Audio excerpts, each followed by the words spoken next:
Hello and welcome to Crux Investor. We caught up with Roque today, CEO at Cassiar Gold. They are chasing orogenic ore bodies. They've got two projects which they talked to us about today, and we look at how they're going to allocate their cash, why they've actually chosen that path to value creation. And if you want our thoughts and opinions on the conversations, topics, and the company itself, you can find that at cruxinvestor.com. And we'd love your feedback too, so do give us a like, leave your thoughts below. And if you want to see precisely what we talked about today with Marco, you can check in the description below. Marco, how are you, sir? I'm great. What about you, Matt? All good, all good. Where in the world are you? I'm in Hong Kong. All right, okay. Right. But you were in Canada for a bit, weren't you? Well, not for a few months. It's kind of hard to travel these days. Right, okay. And what's the protocol in Hong Kong? Last time I was there was 12 months ago. Yeah, right, okay. Yeah. So what's the protocol in Hong Kong for traveling or work, etc.? Yeah, so when you come back, you need to do a 3-week quarantine by yourself in a hotel. Can't get out, can't open a window. Wow. It's tougher than I thought, actually. That's brutal. Wow. I don't recommend it. No, I won't be coming to visit. Hey, well, look, thanks for coming back on. We spoke in December, early December, I think, when after you'd raised some money for this company, which has been renamed Cassiar Gold, and I think we'd been sort of following it for the past couple of years under different name. Hey, well, look, good to see you. So thanks for coming back on the show. I want to sort of dig into a few things which I've seen coming out in terms of press releases. But before we do, can you give us a 1-minute overview of the business for people new to your story, and I'll pick it up from there. Absolutely. So Cassiar Gold is a Canadian explorer. Our flagship asset is called Cassiar Gold. It's located in northern BC. It's a 56,000 hectare land package orogenic gold system. We host a 1 million ounce resource inferred at 1.43 grams per ton with tremendous exploration potential.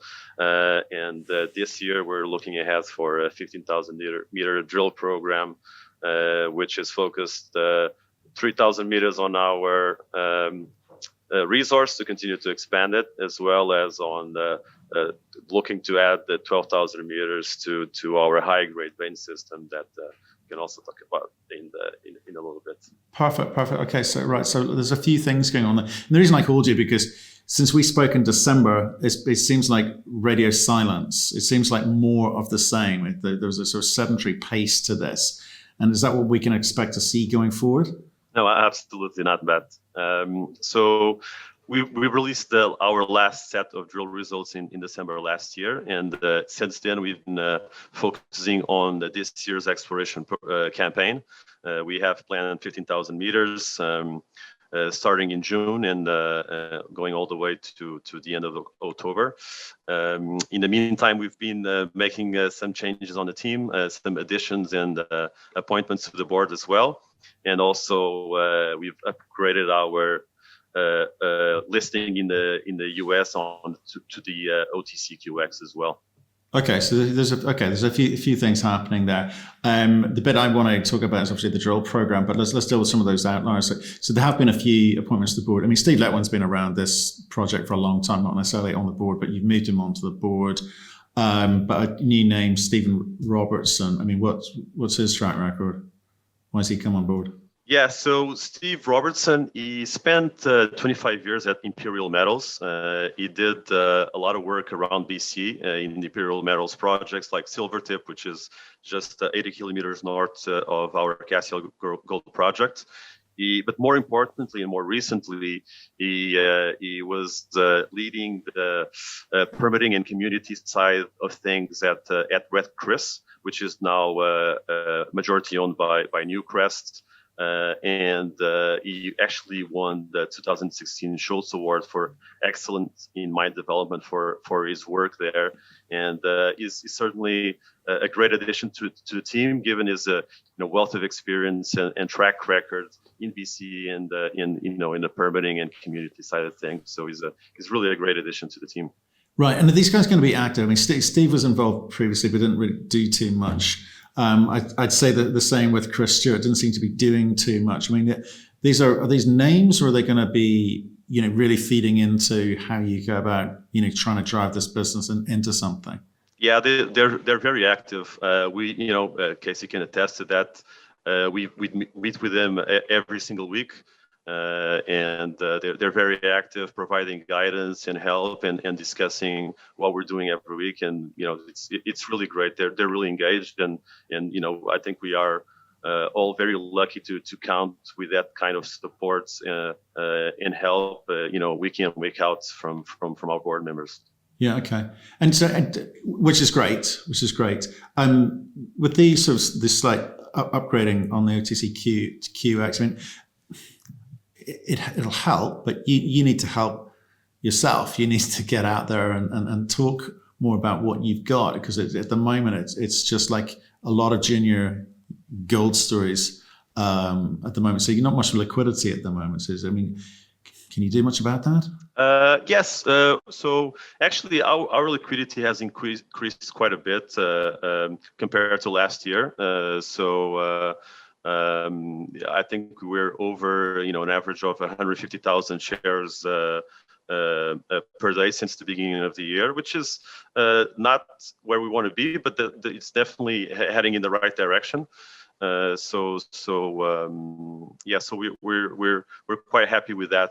In the meantime, we actually, given the lack of news flow, because our drill season only starts now in June. We had some marketing that we had contracted last year, but given that the gold price was kind of declining, and everyone was talking about Bitcoin or Elon Musk or battery metals, we decided to maybe put that on the back burner a little bit and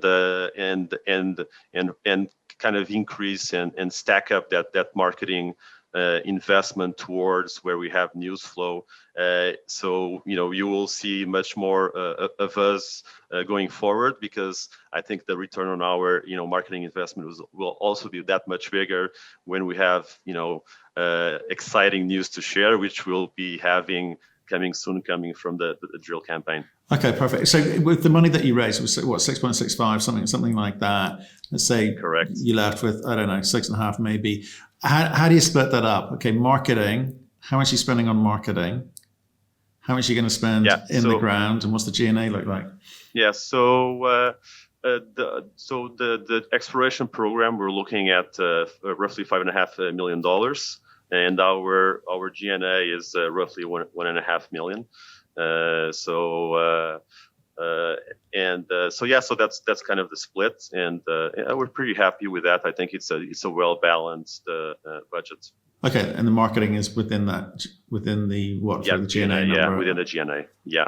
Okay, I guess we'll see what that looks like over the coming quarters. Should we get on to the exciting bit, because this is where I think people can start to see relative value and can compare you to peers, etc. Versus the drill program. $5.5 million, that's a good chunk of change. I think you're joined by Kaesy here, who we've spoken before, Kaesy, haven't we? I think when you were a new boy. Matt. You were a new boy.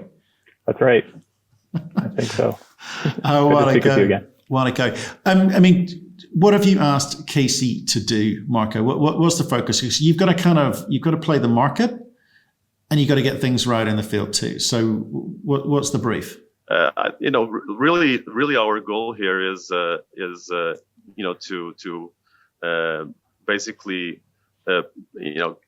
provide success. We have really exciting drill targets, both on our bulk-tonnage target at Taurus, as well as at the high grade at South Cassiar. Our biggest challenge really is how to prioritize.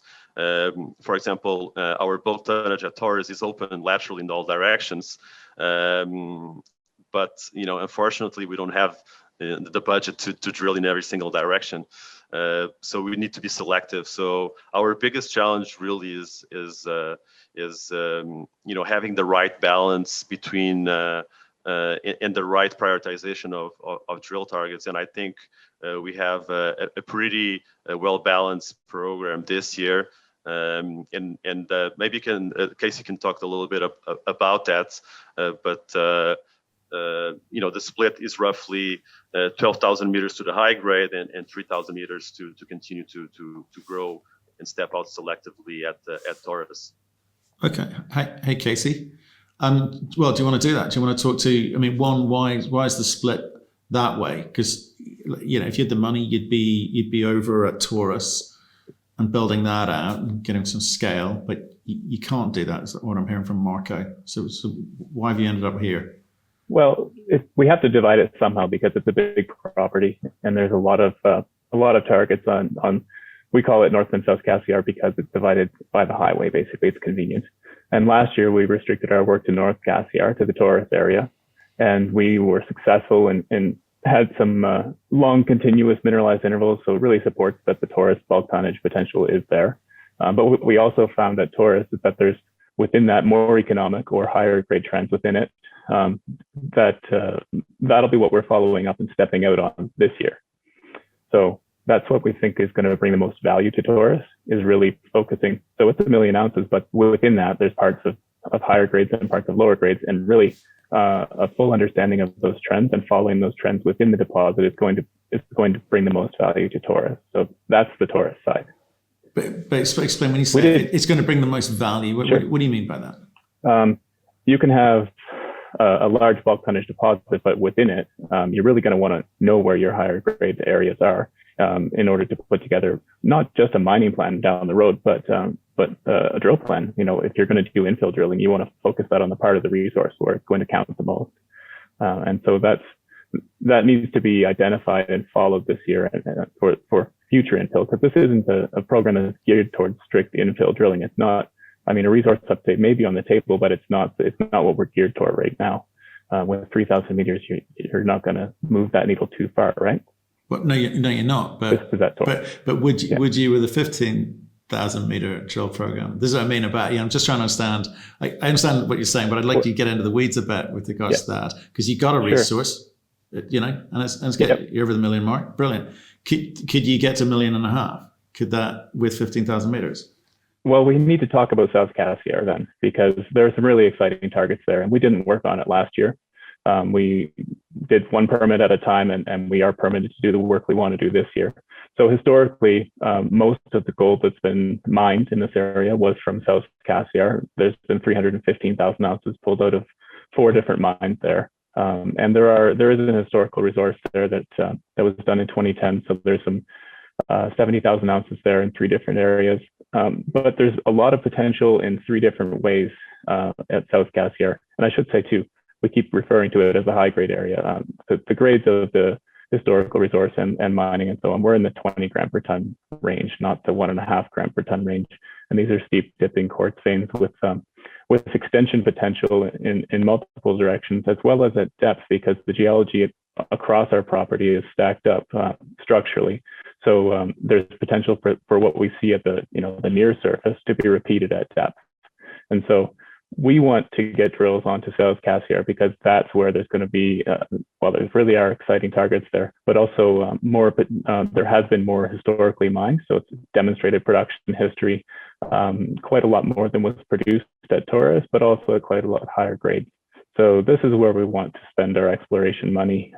And we're going to work out, we're going to do a little bit of infill. We have to do some confirmation just to vet some of the historical data. And also because drilling is different now. We've got better instrumentation. We've got oriented core.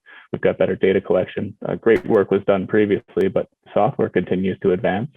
And so that's why the geologists, who have, by the way, been very busy all winter. It doesn't make good news flow, but we've certainly had our heads down and been working through a large historical data set to develop these targets that we're looking forward to testing next month.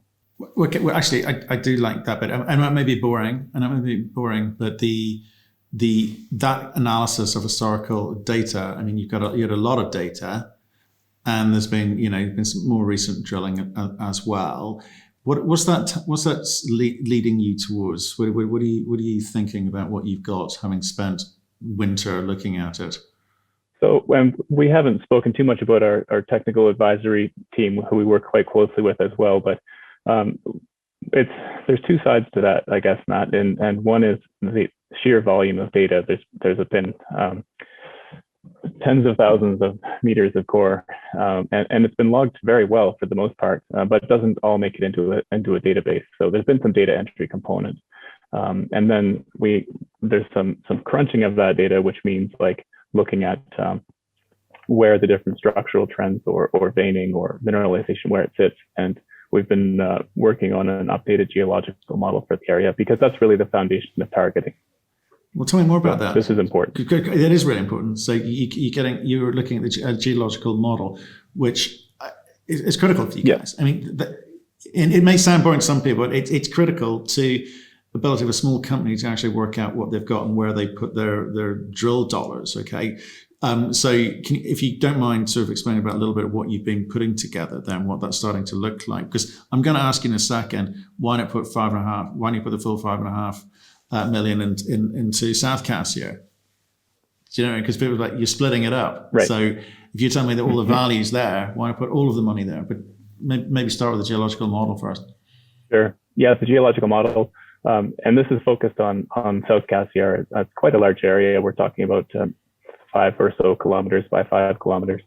And it's because there are so many drill holes there's about 2,000 drill holes within that area. And so now we have software that can handle that. If we were talking 10 years ago, certainly 15 years ago, it's very difficult to make a single model that would include all those areas. So within that area, there's 4 different mines that produce. There's open pits, there's mapping, there's trenching. It's a huge amount of data, and yet now we're able to process that with 1 or 2 geologists to develop. What we're trying to do is model both what has been mined historically and where the extensions are, or the leftovers or the existing parts of the resource. So that goes hand in hand with the theoretical, I guess we'll call it, but with the mineralization model. What happens at South Cassiar is a little bit different than at North Cassiar in terms of mineralization. We have flat-lying veins that then follow along certain geological contacts and shears, and then they dip steeply and bridge to the next layer down. So if we picture like a layer cake with connecting veins in between. That's what the model looks like if I was to describe it. And so once we've developed the model, then we can say, okay, well, here's what we know. Here's the data that supports it in this area. Here's a very strong trend of veining. And that's something we can follow. So that's how we get extension targets and exploration targets at South Cassiar. And we've got some really strong ones that we're excited about that we're going to start with. Okay. So why isn't all your money going there? All of our money's not going there because we have an existing resource at Taurus. It's a different kind of deposit, and it certainly has legs. It has continuous mineralization. It's the bulk tonnage resource that exists, and it's a foundational resource. We can't just let it sit there and turn all of our attention to something else. It deserves to be advanced as well. So that's why we're increasing our understanding at Taurus by focusing on the higher grade components within it, as well as the understanding of what the controls were on mineralization there.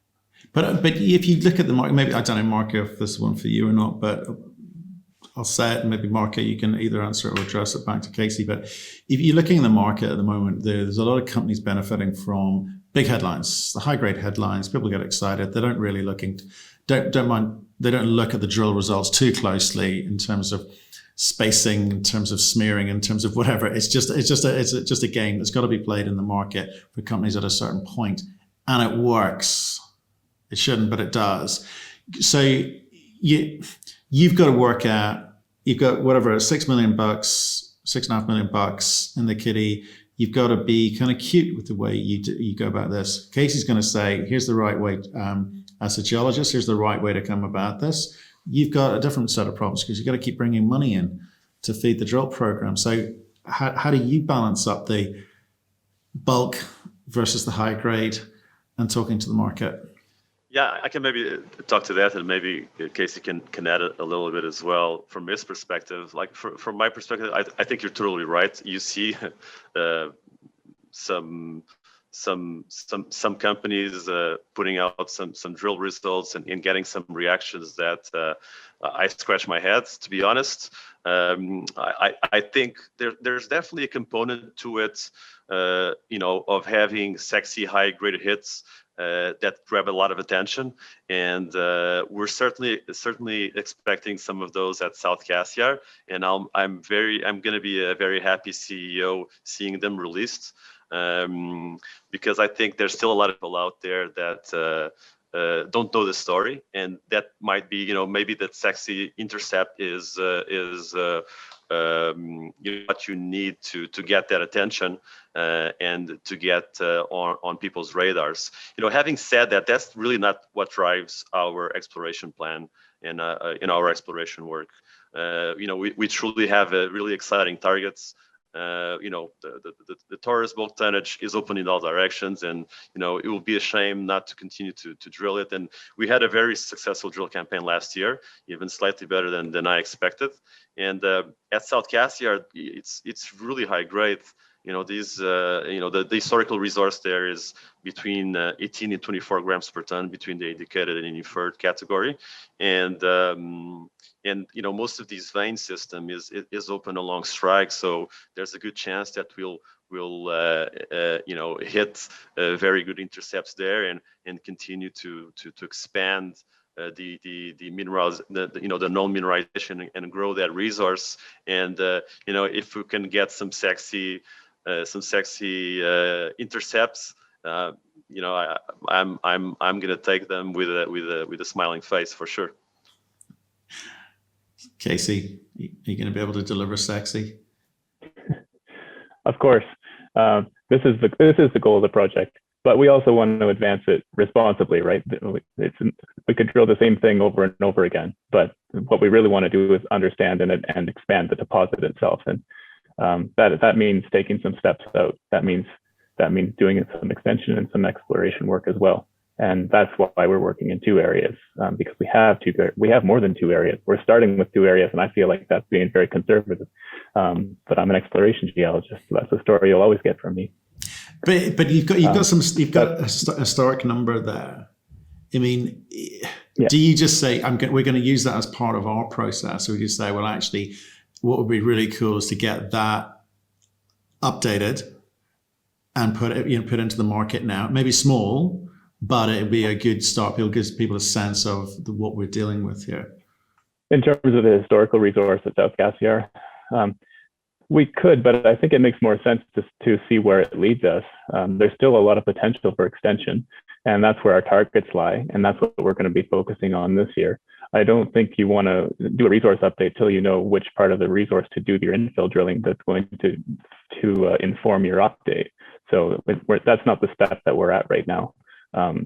70,000 ounces is nice, but there's more potential than that at South Cassiar, and that's why we're looking a little farther afield. Okay, so it's just a little too small at the moment. Okay, sounds like a bunch of drilling coming up. So when does that kick off? Next week. Okay, good. And what's the assay situation like up there? Are they coming back quick? They are, and we have a 2-week turnaround from our lab, which is really good for Northern Canada. And we had a good relationship last year, and they delivered that. So we're excited to be able to have that again this year. Okay, fantastic. Okay, guys, well, sounds like things are moving again. Stay in touch. Let us know how you get on, especially when these draws start coming through. Be interesting to see what you turn up. That's great. Sexy, hopefully.